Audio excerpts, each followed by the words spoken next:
mga celebrity ang bar ng TV host at eventologist na si Tim Yap. Ang ibang gustong maki-Halloween party, hindi na nakapasok, kung todo costume pa naman. Si Tim mistulang higanteng ibon. Isa akong self-confessed Twitter addict. Kaya ito, ayan my costume is composed of 300 Twitter birds.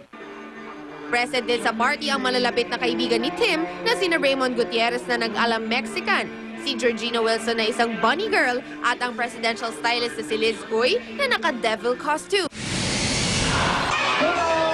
Sa alabang naman mga bata ang bida sa party na Broadway ang tema. Present si Annie at ang Phantom of the Opera. May ilan ding galing sa movies tulad ni na Buzz Lightyear at ang friend niyang si Woody, si Shrek at ang Pirates of the Caribbean. Hindi rin nagpahuli si Medusa, pati ang kanilang mga mommy at daddy nakisaya sa party. Nadagupan mga aso ang rumampa, may naka-fairy costume at may nagpanggap pang manok. Ang ibang pet owners, ginaya pa ang costume ng kanilang pets.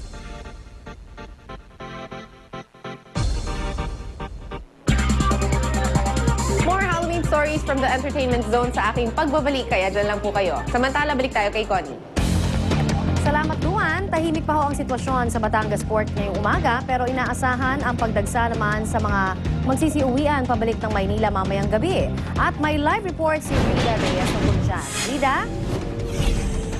Yes, good morning, Connie. Gayang nga inaasahan ay tahimik pa rin ang sitwasyon ngayon dito sa Batangas Port. Expected na raw kasi yan ng Philippine Ports Authority, lalo pat karamihan sa ating mga kababayan ay sa mga oras na ito ay nasa kanilang mga probinsya na at para dumalaw nga sa puntod ng kanilang mga mahal sa buhay. Pero paminsan-minsan, Connie, ay may dumarating pa rin ng mga tao dito, pero sila raw yung mga regular na lumuluwa sa Maynila at umuwi sa mga probinsya. Sa kabila nga niyan ay normal pa rin ang operasyon dito sa Batangas Port. Katunayan, 24 oras pa rin ang biyahe ng mga roro dito kada oras. Habang ito namang mga lansya papuntang Puerto Galera ay hanggang 5 a.m. hanggang 5 p.m. lang ang kanilang biyahe. Sa ngayon, Connie, ang pinaghahandaan naman ng PPA ay ang pagbabalik Maynila ng ating mga bakasyonista. Sa tansya nila ay mamayang hapon hanggang mamayang gabi, inaasahan na magsisimulang magdatingan ang mga kababayan natin na manggagaling sa kanilang mga probinsya. Sa buong magdamag, Connie, ay pabugso-bugso ang buhos ng ulan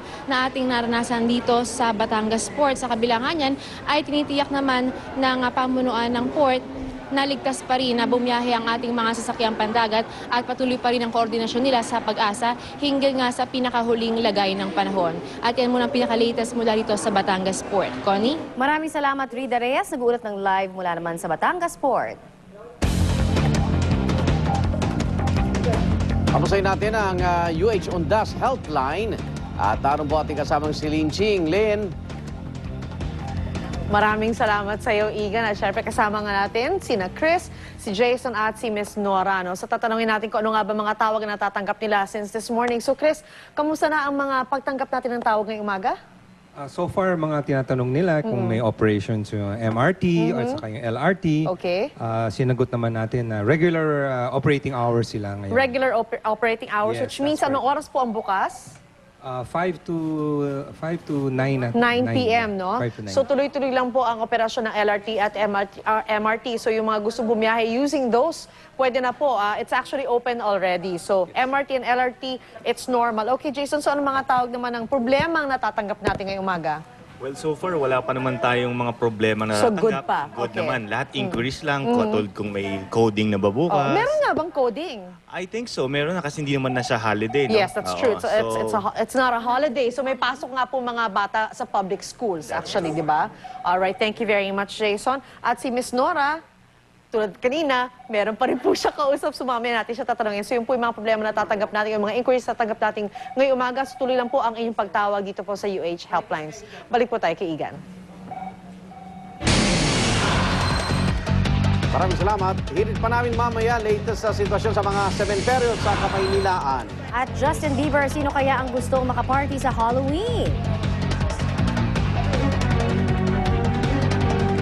Balikan uli natin si Lin.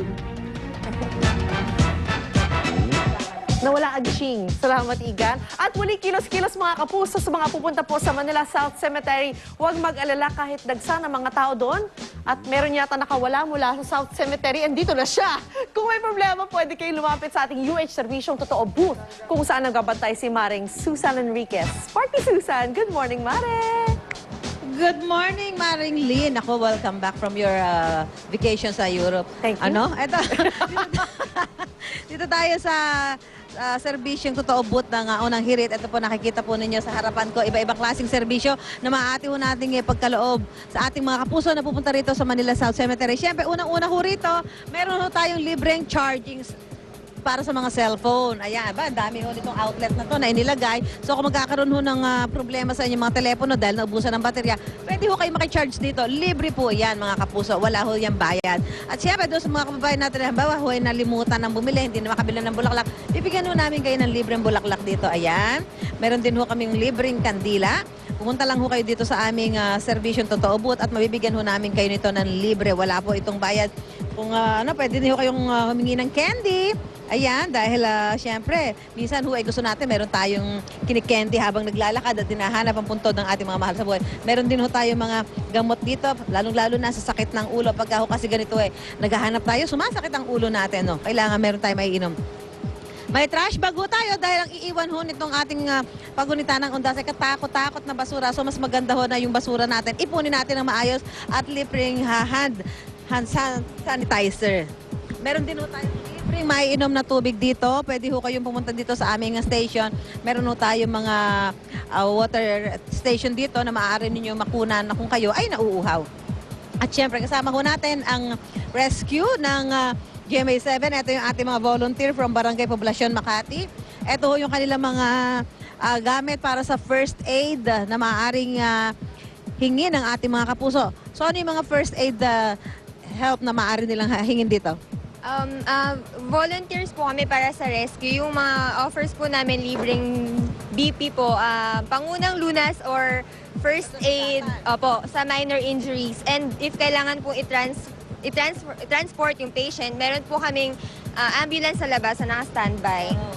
So yun ho ha, kung meron ho tayong mararamdaman na para baka ho tumataas yung inyong blood pressure, punta ho kayo dito, pacheck nyo muna inyong blood pressure. Kung nasugatan ho kayo, lalo na yung mga nagdala dyan, naglaro, yung mga bata, meron ho tayo ditong first aid station para mabigyan ho kayo ng pangunang lunas. At syempre, isa ho sa mga ina-avail ngayon dito ng ating mga kapuso, yun ho ating porter service, yung push cart. Yan, lalong-lalo na yung pumupunta rito na maraming